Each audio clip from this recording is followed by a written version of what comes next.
रात के 2 बजे अगर कोई डेड बॉडी अपनी आंख खोल ले तो क्या वो सिर्फ देखने वाले का वहम होता है या फिर वो सच में कोई प्रेत का साया होता है। मुकेश के लिए हॉस्पिटल की नाइट शिफ्ट हमेशा से अलग होती थी। दिन के वक्त ये जगह एकदम अलग लगती थी, बिल्कुल जैसे कोई नॉर्मल हॉस्पिटल हो। कॉरिडोर्स में भागती हुई नर्सेज, डॉक्टर्स की आवाजें और लोगों के चेहरे पे चिंता। जैसे ही रात होती वही हॉस्पिटल एकदम नई शक्ल ले लेता। डिम लाइटेड कॉरिडोर्स जो दिन में नॉर्मल लगते थे लेकिन रात होते ही इतने लंबे लगते कि उनको नापना मुश्किल हो जाता। मुकेश ने उस दिन अपनी नाइट शिफ्ट 10 बजे रात को शुरू की थी और वो जानता था कि आज की ड्यूटी उसकी इमरजेंसी वार्ड में लगी है। इमरजेंसी वार्ड का वो हिस्सा था जहां हर वक्त कुछ ना कुछ होने को तैयार रहता था। यहाँ कभी कोई एक्सीडेंट केस आता तो कभी कोई अनकॉन्शियस पेशेंट तो कभी एकदम लास्ट स्टेज वाले क्रिटिकल पेशेंट्स आते। मुकेश ने एक लम्हा रुककर अपने अटेंडेंस रजिस्टर में साइन किया और बस इतना सोचा, बस ये रात कट जाए बिना किसी दिक्कत के। उसने अपना बैग एक कॉर्नर में रखा, ग्लव्स पहने और स्लोली इमरजेंसी वार्ड के गेट को धक्का देकर अंदर चला गया। इमरजेंसी वार्ड अंदर से एकदम खाली था।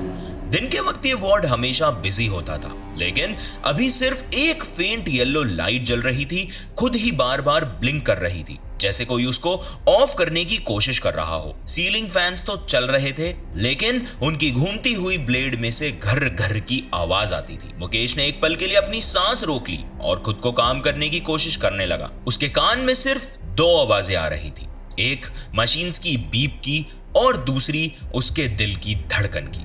वार्ड के पीछे एक छोटा सा कॉरिडोर बेसमेंट के मुर्दा घर की तरफ जाता था।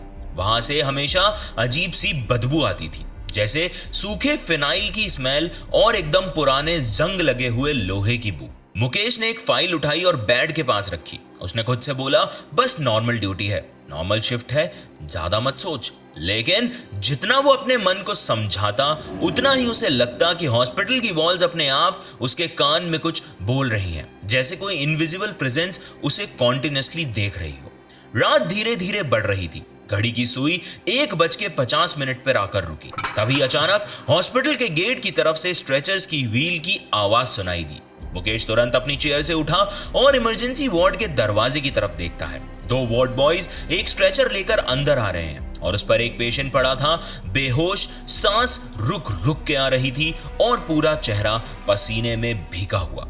उसके साथ कोई नहीं आया। मुकेश ने डॉक्टर्स को कॉल किया और तुरंत मशीन्स कनेक्ट करने लगा लेकिन पेशेंट की कंडीशन इतनी खराब थी, मुकेश ने अपने हाथ में पेशेंट की ठंडी होती हुई हथेली को महसूस किया। डॉक्टर ने ट्राई किया, इंजेक्शंस दिए, सीपीआर किया लेकिन सिर्फ 10 मिनट में मॉनिटर की ग्रीन लाइन एक सीधी लाइन बन गई। रूम में एक पल के लिए साइलेंस छा गया और उसी पल मुकेश को ऐसा लगा कि जैसे कोई जोर से चीख रहा हो। डॉक्टर ने अपना स्टेथोस्कोप हटाकर मुकेश की तरफ देखा और एक ही लाइन बोली, मुकेश, इस बॉडी को क्लीन करके मॉर्ग में शिफ्ट कर दो। उसके बाद वो लोग वार्ड से चले गए और मुकेश बस वहीं खड़ा रह गया। डॉक्टर के चले जाने के बाद वार्ड एकदम से खाली लगने लगा। पेशेंट की फैमिली का कोई नहीं था वहां पे, अब बस मुकेश और वो डेड बॉडी बची थी। मुकेश ने ग्लव्स चेंज किए, एक ट्रे में कॉटन और डिसइंफेक्टेंट रखा था और धीरे से बॉडी के पास गया। डेड बॉडी के साथ अकेला रहना उसके लिए कोई नई बात नहीं थी। उसने पिछले 5 सालों में ऐसी बहुत रातें बिताई थी जहां पे वो अकेला डेड बॉडी के पास रुकता था। लेकिन उस रात कुछ अलग था। उसके पैर खुद ब खुद भारी महसूस हो रहे थे, जैसे जमीन उसे अंदर खींच रही हो। उसने कॉटन उठाई, कॉटन में डिसइंफेक्टेंट लगाया और उसका चेहरा साफ करना शुरू किया। जैसे ही उसने हाथ उठाया, उसके पीछे से एक श्श जैसी आवाज आई। उसने तुरंत पीछे देखा, वार्ड बिल्कुल खाली था। उसने अपनी सांस कंट्रोल करने की कोशिश की और फिर बॉडी के हाथ पकड़कर उसकी फिंगर्स को बंद करने लगा। लेकिन तभी उसने क्लियरली महसूस किया कि डेड बॉडी की उंगलियां उसके ग्लव्स पे प्रेशर डाल रही हैं और 1 सेकंड के लिए पेशेंट की आईलिड्स थोड़ी सी खुल गई। मुकेश के हाथों से सब चीजें गिर गई, उसके गले से आवाज भी नहीं निकली। वो सीधा कॉरिडोर की तरफ भागा और दूसरे वार्ड बॉय को बुलाया। दोनों ने मिलकर जल्दी जल्दी बॉडी को क्लीन किया और उसे मुर्दा घर में रख दिया। जब तक वो बॉडी फ्रीजर में नहीं गई, मुकेश का दिल 1 सेकंड के लिए भी नॉर्मल नहीं हुआ और फ्रीजर बंद करने के बाद भी उसे लग रहा था कि अब भी उसे कोई देख रहा है। मॉर्ग के दरवाजे के बंद होते ही मुकेश ने एक गहरी सांस ली, जैसे सब खत्म हो गया। लेकिन असली रात अभी शुरू हुई थी। उसने वापस अपनी डेस्क पर आकर एक रजिस्टर खोला और नोट्स लिखने लगा, पर उसे महसूस हुआ कि उसके सामने वाली कुर्सी पे कोई बैठा है। वो कुर्सी अपने आप हल्की हल्की हिल रही थी। उसकी आंखों के कोने से देखा, कुर्सी बिल्कुल खाली थी। उसने रजिस्टर बंद किया और अपना ध्यान शिफ्ट करने की कोशिश की, पर उसके दिल के अंदर एक अजीब सी बेचैनी चल रही थी। हर थोड़ी देर में उसे लगता कि कोई उसके पीछे से चलकर जा रहा है, लेकिन जब वो पलट कर देखता तो कॉरिडोर उसे खाली मिलता। मशीन्स की आवाज और ज्यादा लाउड लगने लगी थी, जैसे कोई उन्हें तेज कर रहा हो। उसने अपनी बोतल से पानी पिया, पर उसे लग रहा था कि कोई उसे ऑब्जर्व कर रहा है। मुकेश को समझ नहीं आ रहा था कि वो इसे अपने मन का वहम समझे या फिर सच में कोई एंटिटी उसके साथ उस बेसमेंट में मौजूद थी। वो एकदम ऑर्गेनिक लग रही थी, जैसे एक इंसान की सांस, एक इंसान का ही प्रेशर, लेकिन सब कुछ इनविजिबल। उसने खुद से बोला, बस यार कल सुबह हो जाए, कैसे निकलूं मैं यहां से? आज की रात पता नहीं कैसे कटेगी। रात के 3 बजे के आसपास मुकेश को कॉरिडोर में किसी के रोने की आवाज आई। वो अपनी चेयर से उठकर बाहर गया और देखा तो कॉरिडोर बिल्कुल खाली था। वो जैसे ही अंदर आया तो कॉरिडोर से एक हल्की सी अजीब सी खर्र खर्र की आवाज सुनाई दी, जैसे दरवाजा अपने आप हिला हो। उसने हाथ में टॉर्च ली, ऊपर तक गया, पर कोई नहीं था। वापस आया तो वॉशरूम से एकदम साफ रोती हुई एक औरत की आवाज सुनाई दी, एकदम से रुक रुक के आंसुओं की आवाज। मुकेश का गला सूख गया। वो धीरे से वॉशरूम के दरवाजे तक गया, हाथ आगे बढ़ाया और हैंडल घुमाया। दरवाजा खुला, अंदर बस एक टूटे हुए नल से पानी टपक रहा था, टिप टिप करके। लेकिन जब उसने एक पल के लिए अपना फोकस किया तो उसे लगा कि रोती हुई आवाज अब भी कहीं से आ रही है। उसने तुरंत दरवाजा बंद किया और कॉरिडोर की तरफ भागकर अपनी कुर्सी पर बैठ गया। उसके पैर कांप रहे थे और उसके दिमाग में सिर्फ एक बात चल रही थी कि जो भी एंटिटी है वो अब इस बेसमेंट की हवा में घुल चुकी है, उसके पास हर जगह मौजूद है। अगली सुबह तक मुकेश का चेहरा एकदम सफेद पड़ गया। उसने ड्यूटी खत्म करके घर तो गया, लेकिन रात भर जो उसने देखा वो उसके दिमाग में बार बार फ्लैशबैक की तरह आता रहा। 2 दिन उसने कुछ नहीं बोला, लेकिन तीसरी रात को उसे लगा कि अगर ये सब अपने अंदर दबा के रखा तो शायद वो खुद ही पागल हो जाएगा।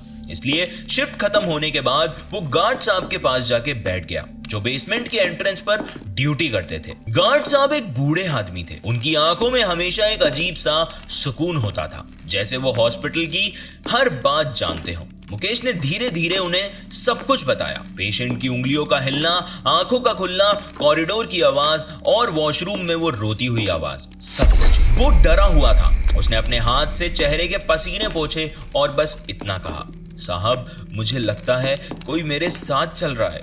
मैं अकेला होता हूं पर कभी अकेला नहीं लगता। गार्ड ने धीरे से सुना और बीड़ी का एक लंबा कश लेकर मुस्कुरा दिए। उन्होंने कहा, बेटे हॉस्पिटल की रात ऐसी ही होती है।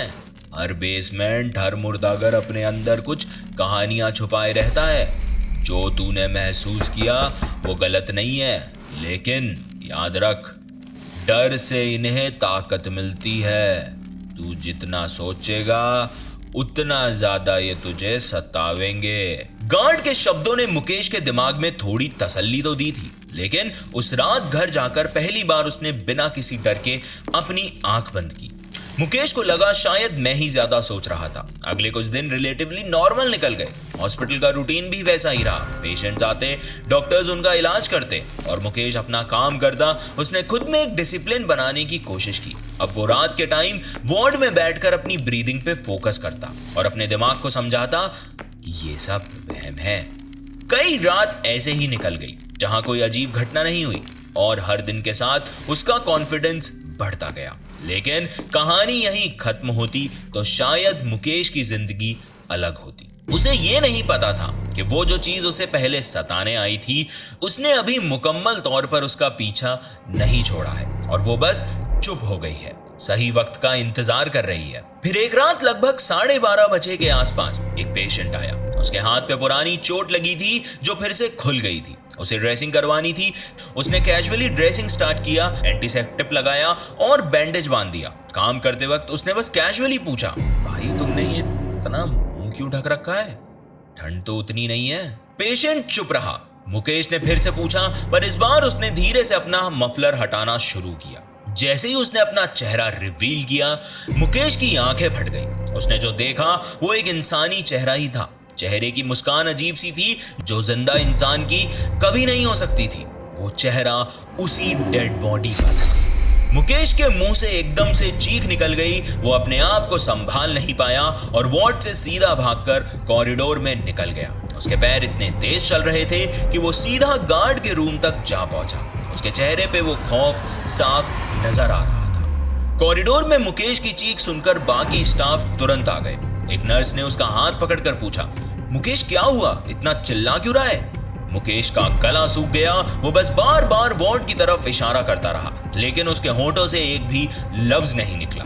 2 स्टाफ मेंबर तुरंत अंदर दौड़े, लेकिन उन्होंने देखा कि वार्ड बिल्कुल खाली है। बेड पर सिर्फ वो बैंडेज का सामान रखा था जो मुकेश अभी यूज कर रहा था, पर पेशेंट गायब था।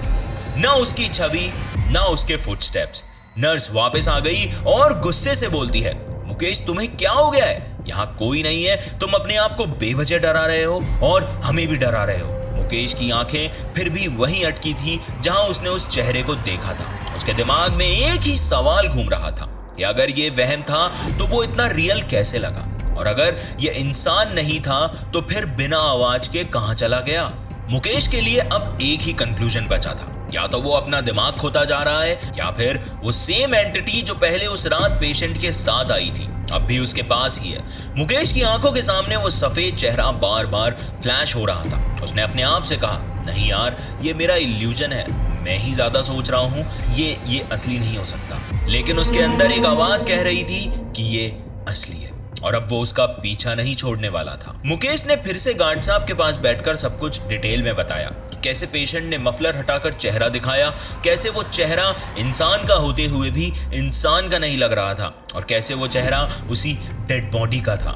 गार्ड साहब ने ध्यान से सुना, बीड़ी का एक और कश लिया और बस इतना कहा, बेटे तू जितना डरेगा ये चीजें उतनी ही ताकतवर बनेंगी। मैंने ये सब पहले भी देखा है। हॉस्पिटल की रातों में ऐसे चेहरे मिल जाते हैं जो जिंदा नहीं होते।